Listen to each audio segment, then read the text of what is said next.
we do have worship and youth pastor Colin McCracken. Good morning, Colin. Good morning. Thanks for having me. So I read that forecast to you, and you're getting ready to go to Cambodia. Yeah. Where it's a whole lot nicer. Oh, I'm looking forward to it. It's supposed to be the 80s and 90s the whole time we're there. Oh, bless your heart. That's, most people say, hey, I want to go to the beach or schedule a trip to Mexico, but nope. You're going to do a missionary trip to Cambodia. Good for you. Yeah, we're going to go spread some love of Jesus over there, help build a church a little bit, talk to some girls that have been unfortunately sold into human trafficking. And so we're looking to go give them some love and show them how much not only we care, but Jesus cares about them. Absolutely. This is January Human Trafficking Awareness Month. Let's start by telling us a little bit about the worship and youth pastor, who all's going, kind of set the stage for us, how this begins. Yeah, so I get to go in with an opportunity with my father, my brother, his wife, and then a couple people from the church I grew up in southern Iowa. But those people are like family to me as well. Originally, my dad had gone on this trip about 10, 15 years ago, and he went with a couple people from here in Monmouth, the Eppersons, as well as a few other people from our church. And just as soon as he got there, he fell in love with the country and fell in love with the people. And that's been kind of a family mission field for us that's just kind of come into our hearts, and we've loved going ever since. Jim and Pam Epperson, very good friends here at the radio station for decades. Mm-hmm. So very respectful project here with what you guys are doing in Cambodia. So when do you leave? We head out on the 22nd of January here, so coming up real soon. It'll be about, I think, close to 24 hours in the air, so it's going to be a long flight, but we're gonna love it. It's going to be great. What do you get to do there besides the work of your church? We'll get to do a little bit of touristy stuff, but also just kind of getting to know the country. We get to see a genocide museum, which is very heartbreaking, but at the same time gives a great picture of what the country's been through and what these people have been through. And they call them the killing fields, which is where most of this stuff happened, as well as a prison that we get to go visit. We'll also get to visit a really amazing temple called Angkor Wat. That temple's one of the older buildings in the world, I believe, but it's just an incredible eye-opening thing of who these people are, what they cherish, and what's important to them as well. Okay. And throughout that, you're going to be building a church. Where do you do that at? How does that come together to be able to build a church? Yeah, we have a partner that we've been supporting for a little while. His name is Soom, and his heart is for the people of Cambodia. He is a native, but he's a pastor there, and he's going out into the jungle and just spreading the word of Jesus there, and he's built up a great traction of believers and followers out there, which has really started some momentum in a way of it's time to build a church. And so we want to go over there, encourage, help in any way we can, do some leadership training, anything we can do to help them get started and just grow. Okay, well, good luck with that. That's going to come off very well. Yeah, thank you so much. I'm glad it's coming to fruition that they have a place of worship, a place to have fellowship. Yeah, it's amazing. Okay, well, as we talked about earlier, this month is Human Trafficking Awareness Month, and unfortunately, it is the use of force, fraud, or coercion to control another person for labor or commercial sex act purposes. Every year, it's millions. We actually don't know how many millions of men, women, and children are trafficked worldwide, including the United States and the state of Illinois, according to the state of Illinois' news release about this. So what's it like when you get over to a different country and you're there to help these and you said girls in this case, right? Yeah, sadly, it's a lot of younger girls. So what's your game plan to help those girls? Right now, the biggest thing we can do is help their leaders by teaching them, the love of Jesus, teaching them ways that they can communicate who Jesus is to them, because I think, for me personally, Jesus is the best way for somebody to come out of a place of such darkness. He brings such hope and such love to these girls. But these safe houses will also train up these girls into ways that they can get into society and make a difference, and also just have basic life skills that they would have never gotten at home. Yeah, because some of these girls were at such young ages. Yeah. And after so long, they're either rescued, but a lot of times just cut loose. Yeah. That's the unfortunate.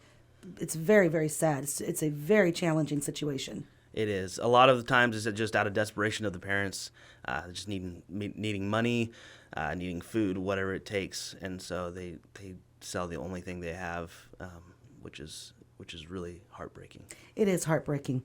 I'm so glad you guys are going to be able to go over there and try to warm the hearts of the people that you get to be with. How did you find these young ladies, and where are they housed? Somewhere? Are they in a facility? How are they getting treatment and help? So we don't do anything with finding them. That's a lot more dangerous than we can do as Americans. And it's blatantly obvious if we're Americans that we're probably not somebody that's really in the market as much. But they have safe houses in multiple major cities. We're going to visit 3 of them while we're there. One in the capital and a few others in larger cities. But these are safe compounds that are gated, have security, and are fully protected.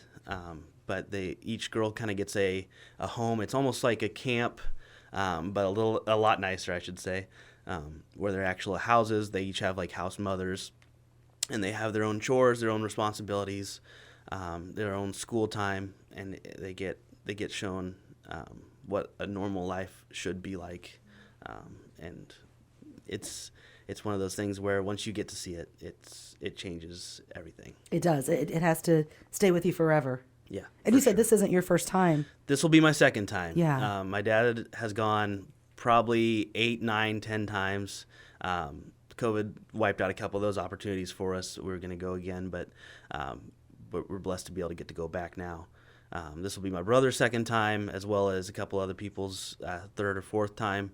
I'm blessed to get to go with my fiance. She's going to go for the first time, and my brother's wife is going to go for the first time. So we'll have so many different experience ages there, but all in all, it's going to be so eye-opening, even for somebody that's been there multiple times. Okay. And like you said, you get to see a couple of touristy things. I read the Killing Fields back in my high school, college days. It was required reading on that genocide museum that you get to see. Outside of the challenges the country has faced, it's sort of an exotic country. It is. There's a lot of amazing foods. Last time we tried eel, we tried snake on a stick, we tried some scorpion that was cooked. We had our tour guide or translator. She tried to get us to eat a fried tarantula. No, don't even go there. Yeah, but I was okay at eel, snake, and scorpion, but don't give me a visual image of a tarantula. There's a lot of crazy things, but there's also some really, really amazing food. If you like seafood, that's the place to be. It's so weird that you're on a river that looks kind of muddy, but the fish tastes as fresh as you could taste. And there's some incredible spices to the food, incredible drinks. Like the places we stay for breakfast, they go all out. Like they have fresh dragon fruit, which is something that you don't very often get. If you do get it, like I've seen it at Fairway here, but it's like $6 for one fruit. Sure. And there it's like 25 cents a fruit. Because it pops right off the tree, yeah, right? and it's amazing. But, I bet. Okay, so thank you for not eating the spider. Do they eat this? Is this a delicacy there to Cambodians? Yeah. Eel, spider, or eel, snake on a stick, scorpions. To them, that's just good to go. Some of it is kind of like what we'd call carnival food. Okay. Where it's like they'll eat it. They don't get it all the time, but they'll eat it. Other of it is like we're gonna eat what we got. Sure. If it's there, if it's available, we're gonna eat it. That makes sense. You sort of got your Anthony Bourdain down. Yeah, a little bit. So, what'd you like better, eel, scorpion, or snake? The eel, I don't know I can't remember what they put all in it, but it was incredible. It tastes like just some really good seafood that was well seasoned and just in this amazing sauce and the steak, you just fry it up, put some gravy on it, and yeah, no, it's like almost beef jerky, but it was really good. It? Yeah. Okay. And it was good. And Yeah. and scorpion just I'm not sure where Crispy the meat's and not a lot of on flavor. there. Yeah. It's like a pork rind, right? Yeah, a little bit. Just Yeah, fry it that's a up. great way to describe it. Okay, so the seafood good, spices good, fresh fruit. What else about Cambodia do you like? The people. I mean, they are genuine people. They're just like us. They're just going through life, looking for happiness and joy. And they're happy to have you there and experiencing their culture. And just getting to see the joy of their faces when you come spread some good news is life-changing. Okay, I'm so glad you guys get to go. Thank you for what you're doing to try to help the world be a better place, period. That's your goal, that's your hope, is to impact these folks in Cambodia, especially these girls that you get to see that have survived such unbelievable challenges. I hope that we can find a way to stop human trafficking. Yeah.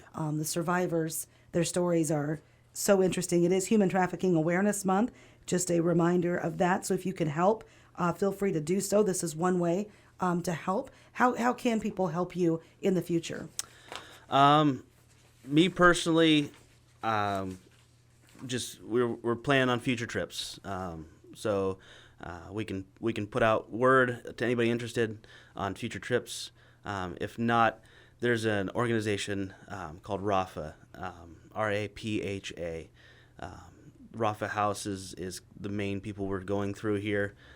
They're based out in Joplin, Missouri, but they are directly related with doing anything they can to stop human trafficking, and they are an incredible organization. Okay.